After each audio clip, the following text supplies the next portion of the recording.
राधे राधे। आप सबका स्वागत है मेरे चैनल में। आज हम बृहस्पति देव भगवान की कथा सुनेंगे। ओम नमो भगवते वासुदेवाय। बृहस्पतिवार का व्रत करने से जीवन की कई रुकावटें दूर होती हैं, धन संपदा बढ़ती है, संतान सुख की प्राप्ति होती है और इस दिन पीले वस्त्र पहन के केले के वृक्ष की पूजा होती है। पीले रंग का भोग बनाया जाता है, जैसे चने की दाल। इस प्रकार से हम अगर ये सब करेंगे तो बृहस्पति देव बहुत प्रसन्न होते हैं। और इस दिन अगर हम व्रत रख रहे हैं तो कथा सुनना अत्यंत आवश्यक होता है।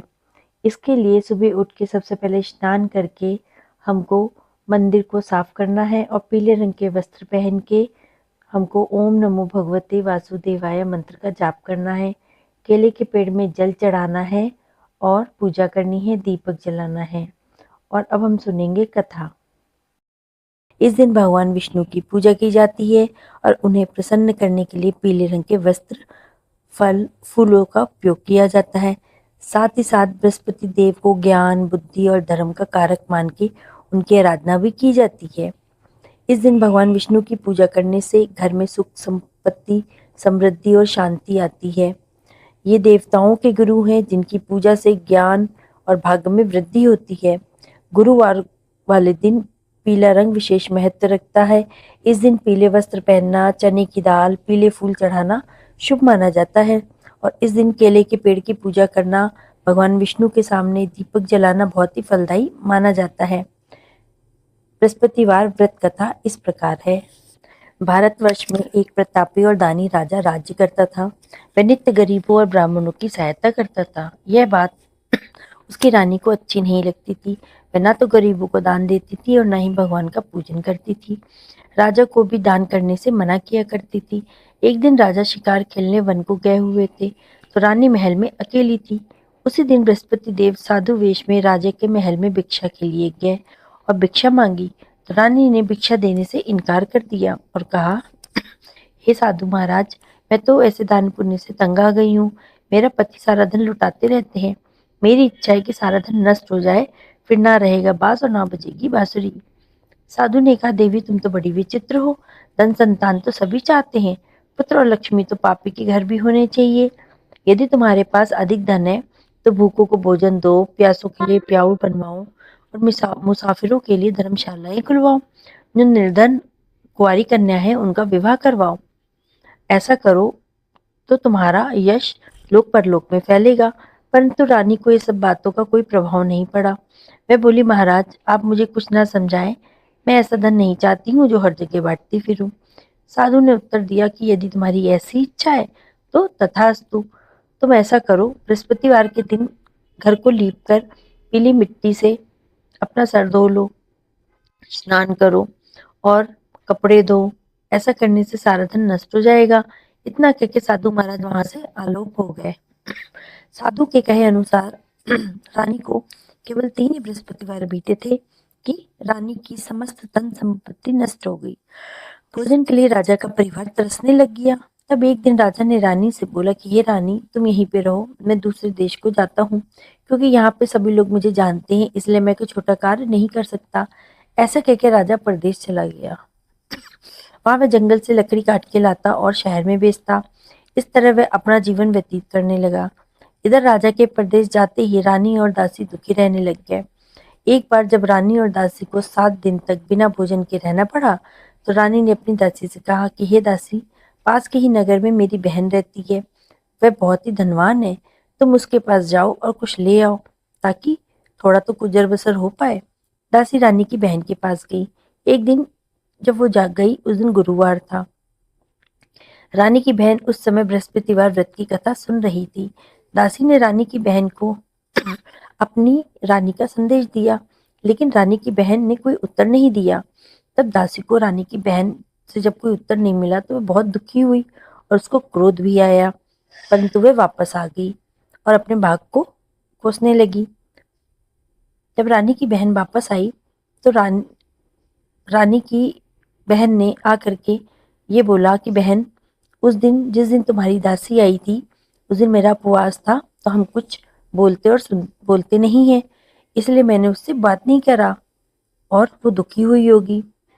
तो रानी की दासी ने बोला कि हमारे पास खाने को कुछ भी नहीं है, इसलिए मेरी दासी तुम्हारे पास आई थी। तो रानी बोली, बहन तुमसे तो देखो कुछ छिपा नहीं है, हमारे घर में अनाज का एक दाना तक नहीं है। रानी की बहन बोलने लगी कि बहन तुम चिंता मत करो, बृहस्पति भगवान बहुत ही दयालु हैं, देखो शायद तुम्हारे घर में कुछ अनाज रखा हो। पहले तो रानी को विश्वास नहीं हुआ, पर बहन के कहने पे जब दासी को भेजा तो अंदर से अनाज भरा हुआ मिल गया।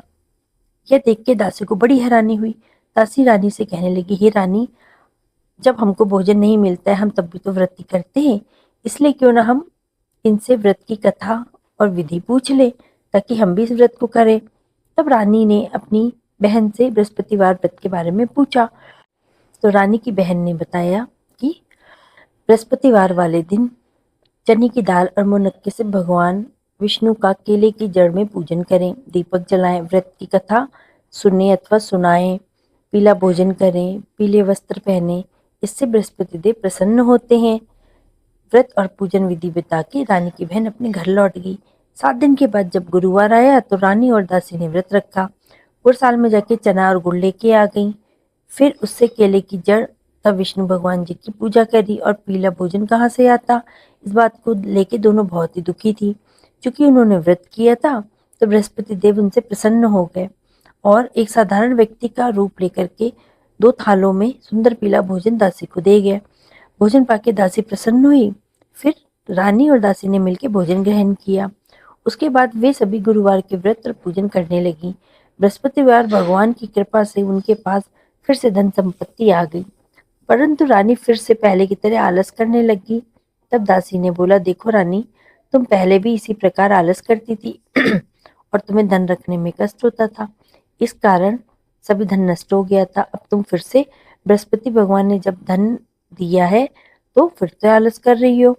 तो रानी को समझाते हुए दासी ने कहा, बड़ी मुसीबतों से हमें धन की प्राप्ति हुई है, दान पुण्य करो, भूखे मनुष्यों को भोजन कराओ, धन को शुभ कार्यों में खर्च करो, ताकि कुल का यश बढ़ेगा, स्वर्ग की प्राप्ति होगी, पितृ भी प्रसन्न होंगे।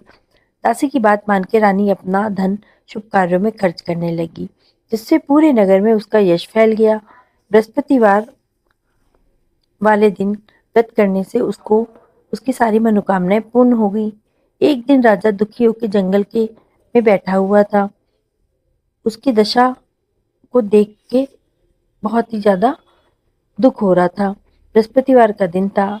एकाएक उसने देखा कि निर्जन वन में एक साधु प्रकट हुए और वे साधु वेश में स्वयं बृहस्पति देवता थे। लकड़हारे के सामने आके बोले, ये लकड़हारे, तू इस सुनसान जंगल में चिंता में क्यों मगन बैठा है, क्या हुआ है? लकड़हारे ने दोनों हाथ से प्रणाम करा और बता दिया कि महाराज, आप तो सब कुछ जानते हैं, और रोने लग गया और साधु को अपनी आत्मकथा सुना दी। महाराज तो वैसे ही दयालु होते हैं। तो उन्होंने कहा, तुम्हारी स्त्री ने बृहस्पति के दिन बृहस्पति भगवान का निरादर किया था, जिसके कारण रुष्ट होकर के उन्होंने तुम्हारी ये दशा कर दी। अब तुम चिंता मत करो, क्योंकि मेरे कहने पे मैं जो बोलूंगा तुम वो करो, तुम्हारे सारे दुख और तकलीफें खत्म हो जाएंगी। भगवान तुम्हें पहले से अधिक संपत्ति देंगे। तुम बृहस्पति के दिन कथा किया करो, 2 पैसे के चने मुनक्के लाओ, प्रसाद बनाओ और शुद्ध जल से लोटे में शक्कर मिला के अमृत तैयार करो। कथा के पश्चात अपने सारे परिवार को सुनने वालों को प्रसाद बांटो और खुद भी ग्रहण करो। ऐसा करने से भगवान तुम्हारी सारी मनोकामनाएं पूर्ण करेंगे। तो साधु ने बताया कि मैं तुम्हें जो बोल रहा हूँ तुम ऐसे ही करना। साधु के वचन सुन के लकड़हारा बोला, हे प्रभु, मुझे लकड़ी बेच के इतना पैसा नहीं मिलता है जिससे मैं भोजन के उपरांत कुछ बचा सकूं। मैंने रात्रि में अपनी पत्नी को व्याकुल देखा था, मेरे पास कुछ भी नहीं है जिससे कि मैं उसकी खबर भी मंगा सकूं। तो साधु महात्मा बोले, हे लकड़हारे, तुम किसी बात की चिंता मत करो। बृहस्पति के दिन तुम रोजाना की तरह लकड़ियों को लेकर शहर को जाओ और तुमको रोज से दुगना धन प्राप्त होगा, जिससे तुम भली भांति भोजन कर लोगे और बृहस्पति देव की पूजा का सामान भी आ जाएगा। इतना कह के साधु अंतर्ध्यान हो गए। धीरे धीरे समय व्यतीत होने पर फिर वही बृहस्पतिवार का दिन आ गया। लकड़हारा जंगल से लकड़ी काट के किसी शहर में बेचने गया। उसे उस दिन पहले से अधिक धन की प्राप्ति हुई। राजा ने चना गुड़ आदि ला के गुरुवार का व्रत किया उस दिन से उसके सभी कलेश दूर हो गए।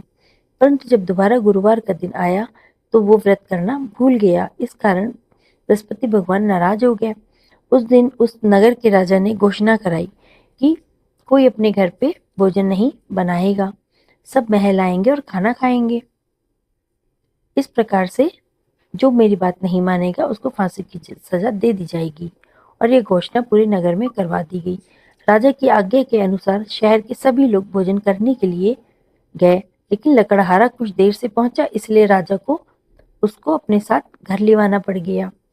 घर जाके जब भोजन करा रहे थे तो रानी की दृष्टि उस खूंटी पे पड़ गई जहाँ पे उसका हार लटका हुआ था। वहां पे हार ना दिखाई दिया तो रानी ने निश्चय कर लिया कि मेरा हार इस मनुष्य ने ही चुराया है, और उसी समय सिपाहियों को बुला के उसको कारागार में डलवा दिया। जब लकड़हारा कारागार में पड़ गया और बहुत दुखी होकर विचार करने लग गया कि ना जाने मैंने कौन से पूर्व जन्म में कर्म किए थे जिससे मुझे इतना दुख प्राप्त हो रहा है, और उसी महात्मा को याद करने लग गया जो उसको जंगल में मिले थे। तत्पश्चात बृहस्पति देव साधु रूप लेके प्रकट हुए और उसकी दशा को देख के कहने लगे कि अरे मूर्ख, तूने बृहस्पति देव की कथा नहीं करी है, इस कारण तुझे दुख प्राप्त हुआ है। अब चिंता मत कर, बृहस्पतिवार के दिन कारागार के दरवाजे पे 4 पैसे पड़े मिलेंगे, उनसे तू बृहस्पति देव की पूजा करना, तेरे सारे कष्ट दूर हो जाएंगे। बृहस्पति देव के दिन उसे 4 पैसे पड़े मिले। लकड़हारे ने कथा कही और उसी रात्रि को बृहस्पति देव ने उस नगर के राजा के स्वप्न में जाके कहा, हे राजन, तुमने जिस मनुष्य को कारागार में बंद किया है वह निर्दोष है, वह राजा है, उसे छोड़ दो। रानी का हार उसी खूंटी पे लटका हुआ है। अगर तू ऐसा नहीं करेगा मैं तेरे सारे राज्य को नष्ट कर दूंगा। रात्रि में जब राजा ने ये स्वप्न देखा तो वो डर गया। सुबह उठते ही उसने प्रातःकाल खूंटी पे हार टंगा देख के लकड़हारे को बुला के क्षमा मांगी और लकड़हारे को योग्य सुंदर वस्त्र आभूषण दे के विदा किया। बृहस्पति देव की आज्ञा अनुसार लकड़हारा अपने नगर को चला गया और राजा अपने नगर के निकट पहुंचा तो उसने बड़ा ही आश्चर्यचकित हुआ। नगर में पहले से अधिक बाग बगीचे, तालाब, कुएं, धर्मशाला, मंदिर बनी हुई थी। तो राजा ने पूछा कि यह किसका बाग और धर्मशाला है? तब नगर में सब लोगों ने बताया कि यह सब रानी और बांदी की हैं। तो राजा को बहुत आश्चर्य हुआ और गुस्सा भी आया। जब रानी ने एक खबर सुनी तो राजा आ रहे हैं तो उसने बांदी से कहा कि हे दासी, देख देख, राजा हमको बहुत बुरी हालत में छोड़ गए थे, हमारी ऐसी हालत देख के वे लौट ना जाए, इसलिए तू दरवाजे पे जाके खड़ी हो जा। आज्ञा के अनुसार दासी दरवाजे पे जाके खड़ी हो गई और राजा को लिवा लाई। तब राजा ने क्रोध में रानी से पूछा, ये धन तुम्हें कैसे प्राप्त हुआ है? तो रानी ने बताया कि हमें यह सब धन बृहस्पति देव के व्रत के प्रभाव के कारण ही प्राप्त हुआ है। राजा ने निश्चय किया कि 7 रोज बाद तो सभी व्रत करते हैं, मैं बृहस्पति देवता का व्रत प्रतिदिन करूंगा, 3 बार कहानी और रोज व्रत किया करूंगा। अब उसने ये निश्चय कर लिया और राजा ने अपने दुपट्टे में चने की दाल और मुनक्के को बांध लिया और दिन में 3 बार कहानी कहने लग गया। एक रोज राजा ने विचार किया कि चलो अपनी बहन के यहाँ हो आते हैं। इस तरह विचार करके राजा घोड़े पर सवार होकर चल दिया अपनी बहन के घर जाने के लिए। मार्ग में उसने देखा कि कुछ आदमी एक मुर्दे को लिए जा रहे हैं। उन्हें रोक के राजा ने कहा, अरे भाइयों, मेरी बृहस्पति देव की कथा को सुन लो। वे बोलने लगे, लो, हमारा तो आदमी मर गया, इसको अपनी कथा की पड़ी है। परंतु कुछ आदमी बोले, अच्छा कहो, हम तुम्हारी कथा भी सुनेंगे चलते चलते। राजा ने दाल निकाली और कथा बोलने लग गया। कथा आधी ही हुई थी कि मुर्दा हिलने लग गया और जब कथा समाप्त हुई तो राम राम करके मनुष्य उठ के खड़ा हो गया। आगे मार्ग में उसे एक किसान खेत में हल चलाता मिला। राजा ने उसे देखा और बोला, भाई मेरी कथा सुन लो। किसान बोला, मैं तेरी कथा सुन के क्या करूंगा, इतनी देर में तो मैं 4 हरैया जोत लूंगा, जा अपनी कथा किसी और को सुनाना। इस तरह राजा जब आगे चलने लग गया तो राजा के हटते ही बैल पछाड़ खा के गिर गया और किसान के पेट में बड़ी जोरों का दर्द उठने लग गया। उस समय उसकी माँ रोटी लेके आई। जैसे ही उसने देखा, पुत्र से सारा हाल पूछा। जब पुत्र ने सभी हाल कह दिया तो बुढ़िया दौड़ी दौड़ी उस घुड़सवार के पीछे भागी और उससे बोली कि मैं तेरी कथा सुनूंगी, तू अपनी कथा मेरे खेत पे ही चल के सुना। राजा ने बुढ़िया के खेत पे जाके सारी कथा सुना दी, जिसके सुनते ही वह बैल उठ खड़े हुए और किसान के पेट का दर्द भी बंद हो गया। राजा अपनी बहन के घर पहुंचा। बहन ने भाई की खूब मेहमानी की। दूसरे रोज प्रातःकाल राजा जागा तो उसने देखा कि सब लोग भोजन कर रहे हैं। राजा ने अपनी बहन से कहा कि ऐसा कोई मनुष्य है जिसने भोजन ना किया हो, मेरी बृहस्पतिवार की कथा सुन ले। बहन बोली, हे भैया, यह देश ऐसा ही है कि पहले यहाँ लोग भोजन करते हैं, बाद में अन्न काम करते हैं। अगर कोई पड़ोस में हो तो मैं देख आती हूँ। वह ऐसा कह के देखने चली गई, परंतु उसे ऐसा कोई भी व्यक्ति नहीं मिला जिसने भोजन ना किया हो। अतः वह एक कुम्हार के घर गई।